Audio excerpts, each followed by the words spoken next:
Gujarat plus ન્યૂઝમાં આપનું હાર્દિક સ્વાગત છે। હું છું મેઘા અગ્રાવત અને જોઈએ આજના સમાચાર વિગતવાર। વડોદરામાં ધોધમાર વરસાદનું કહેર યથાવત, ભાયલી પાણી સાથે સાપ ઘૂસ્યા। વડોદરામાં ધોધમાર વરસાદનું કહેર, ભાયલી પાણી સાથે સાપ ઘૂસ્યા। ભાયલીના સરદારનગરમાં ઘરોમાં વરસાદી પાણી સાથે સાપ ઘૂસ્યા, લોકોમાં ફફડાટ। રહેણાંક વિસ્તારમાં પાણી ભરાતા જનજીવન અસ્તવ્યસ્ત થયું, પરિવારો મુશ્કેલીમાં મુકાયા। સાપ દેખાતા ઘરની બહાર નીકળવા મજબૂર બન્યા। સ્થાનિક કોર્પોરેટર અને તંત્ર પર સવાલો ઉઠાવ્યા। રહેવાસીઓ તંત્ર પાસે તાત્કાલિક રાહત કામગીરીની ઉગ્ર માંગ ઉઠી। આ પરિસ્થિતિ છે, જુઓ આ બધું પાણી જો એનો કોઈ નિકાલ નથી। કયો વિસ્તાર છે? સરદારનગર છે। શું સમસ્યા છે? સમસ્યા પાણીની સમસ્યા છે, ગટરો ઉભરાય છે, પગ પાણી વધારે આવે તો અંદર સાપ બી આવી જાય છે। કોઈ એ છે એવું એ નથી। તંત્ર દ્વારા કોઈ કામગીરી કરવામાં આવી ખરી? કશું જ નહીં, કોઈ જ નહીં તંત્ર। કોઈ કોર્પોરેટર સ્થાનિક જોવા માટે કંઈ આવ્યા હોય? કોઈ જોવા આવતા હતા બધું સારું થાય, સુવિધા થાય ને। આ જે પરિસ્થિતિ છે દર વર્ષની છે? દર વર્ષે સાહેબ, દર વર્ષની। તમે છેલ્લા કેટલા વર્ષથી અહીંયા રહો? હું લગભગ આજે 25 વર્ષ જેવું થયું, પણ કોઈ નહીં। 25 વર્ષથી હજુ પણ કોઈ? હા જુઓ ને, તમે જ જુઓ ને કેવું છે તંત્ર। અમે તો જોઈ રહ્યા છીએ, હા, તો લાગે છે કે બરાબર છે, પણ આપ તો 25 વર્ષથી ભોગવી કશું જ ભોગવી રહ્યા છે। અમે શું કરવાનું?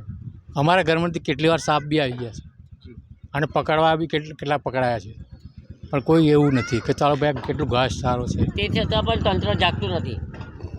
આપનું શું માનવું છે?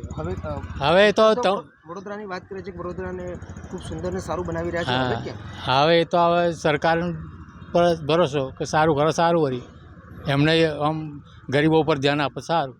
એક મતદાર તરીકે આપનું શું માનવું છે? એક મતદાન તરીકે તો હવે હું એવું કહું કે સારું કહેવાય। જો એમને જે આમ દયા પ્રેમ ભાવ હોય તો કરે એવું ઈચ્છું છું।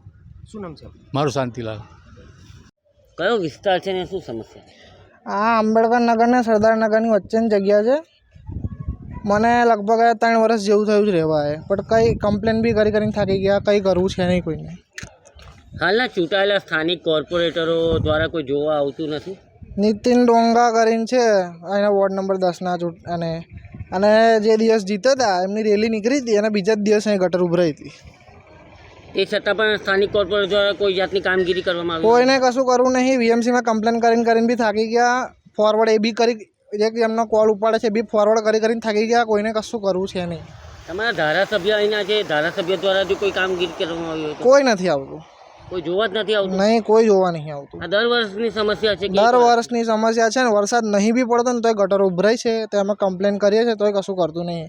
ઉલટા ગટરો જે સાફ કરવાવાળા આવે છે ને, જે એ અમને એવું કહે છે કે અમે શું કરીએ આમાં। આ જ રોડ પર 3 થી 4 વખત કમ્પ્લેન કરેલી છે કે અહીં આગળ વચ્ચે પાણી ભરાય છે, પણ કોઈને કશું કરવું નહીં। જ્યારે ઇલેક્શન આવે છે ત્યારે વોટ માંગવા આવે છે? ઇલેક્શન આવે તો બી અહીં આવતું જ નહીં, કોઈ જોવા જ નહીં આવતું। ઇલેક્શન તો સાઈડમાં રહ્યા, અને અમુક લોકો પાછા જીતીને એમ કહે છે કે ભાઈ ભારતીય જનતા પાર્ટીની જીત થઈ છે ને આમ છે ને તેમ છે। ભાજપની પાછળ હંતાયેલા લોકો છે, એમને કામ કરવું નહીં।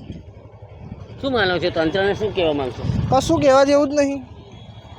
તંત્રએ જ એમને નક્કી કરે, પેલો માસ્કમેન બચારો આટલું કહીને થાક્યો કે એમને વોટ ના આલો, તો બી પણ એમને એટલી બુદ્ધિ નહીં ચાલતી। અંધભક્તની જેમ હારાઓ મારા બેટાઓ એમને વોટ આલ્યા કરે છે, અને આપણે કંઈ બીજા એમને આપણે એનાથી વિરુદ્ધ હતો। તમારે ભાજપને વોટ કરો છો, કરો ને, બીજા છે ને ભાજપના ઉમેદવાર એમને કરો।